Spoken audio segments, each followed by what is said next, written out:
Proportional representation. So ఈ టాపిక్లో మనం first past the post system ఇంకా ప్రొపోర్షనల్ రిప్రజెంటేషన్ సిస్టమ్ ఈ రెండు టాపిక్స్ గురించి నేర్చుకుందాం. ఈ first past the post system ఏందో చూద్దాము. So first past the post సిస్టమ్ని సింపుల్ మెజారిటీ సిస్టమ్ అని కూడా అంటారనమాట.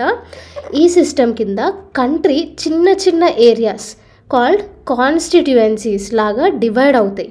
ప్రతి కాన్స్టిట్యుయెన్సీలో ఒక క్యాండిడేట్ని ఓట్ చేసి గెలిపిస్తారు.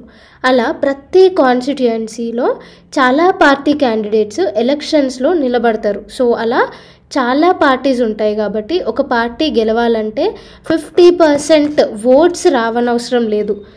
మ్యాక్సిమం అంటే వేరే పార్టీస్తో కంపేర్ చేస్తే మ్యాక్సిమం ఓట్స్ వచ్చినా సరిపోతుంది. సపోజ్ పార్టీ ఏకి 12% ఓట్స్ వచ్చాయి అనుకోండి, పార్టీ బికి 15% వచ్చినాయి, పార్టీ సికి 20% వచ్చినాయి.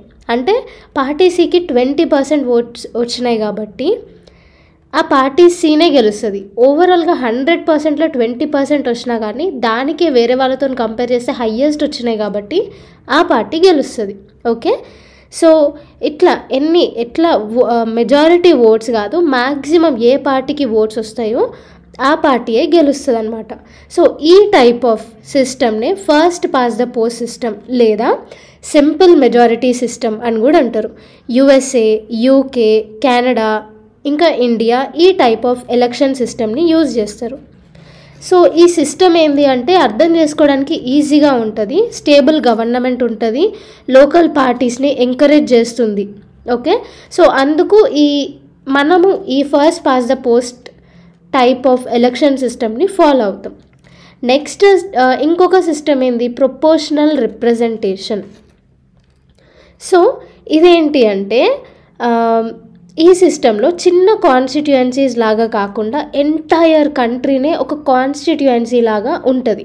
అందులో ఒక రిప్రజెంటేటివ్ కంటే ఎక్కువ మంది ఎలక్టెడ్ రిప్రజెంటేటివ్స్ అనేటోళ్ళు ఉంటారు.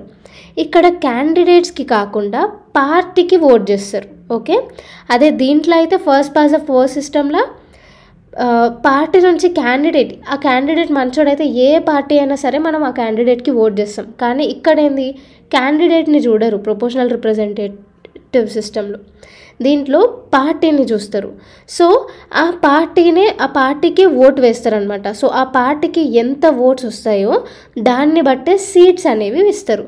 ఇజ్రాయెల్, నెదర్లాండ్స్ ఈ టైప్ ఆఫ్ ఎలక్షన్ సిస్టమ్ని యూజ్ చేస్తారు. సో అన్ని పార్టీస్కి రిప్రజెంటేషన్ ఉంటుంది కాబట్టి మల్టిపుల్ స్మాల్ పార్టీస్ ఉంటాయి దీంట్లో. సో దీనివల్ల ఏమవుతుందంటే కోalition గవర్నమెంట్ ఫామ్ అయ్యే ఛాన్సెస్ అనేవి ఎక్కువ ఉంటాయి అన్నమాట ప్రొపోర్షనల్ రిప్రజెంటేషన్ సిస్టంలో.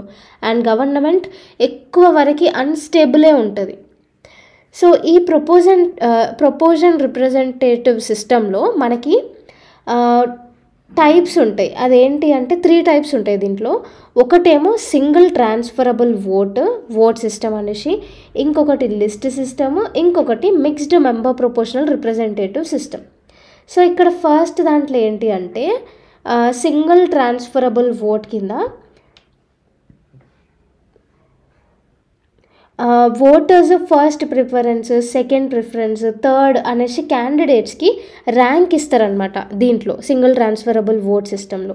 సో అట్లా ర్యాంక్ ఇస్తారు కదా, దాంట్లో ఫస్ట్ ప్రిఫరెన్స్ ఎక్కువ ఏ క్యాండిడేట్కి వస్తాయో ఆయనే గెలుస్తారు.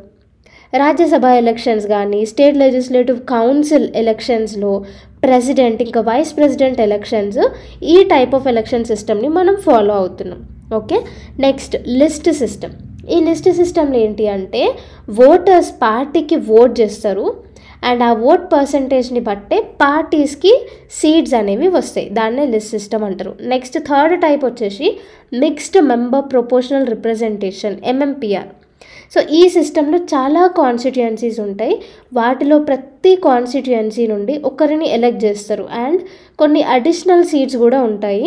అవి పార్టీస్కి డైరెక్ట్ ఓట్ వేసి ఆ ఓట్స్ ప్రకారం పార్టీస్కి సీట్స్ అనేవి అలొకేట్ అవుతాయి అన్నమాట.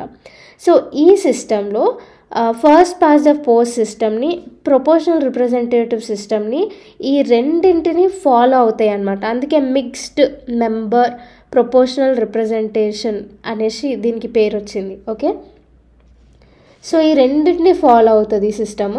సో స్టెబిలిటీ మెయింటైన్ చేయడం కోసం ఈ సిస్టమ్ని జర్మనీ ఇంకా న్యూజిలాండ్ యూజ్ చేస్తాయి.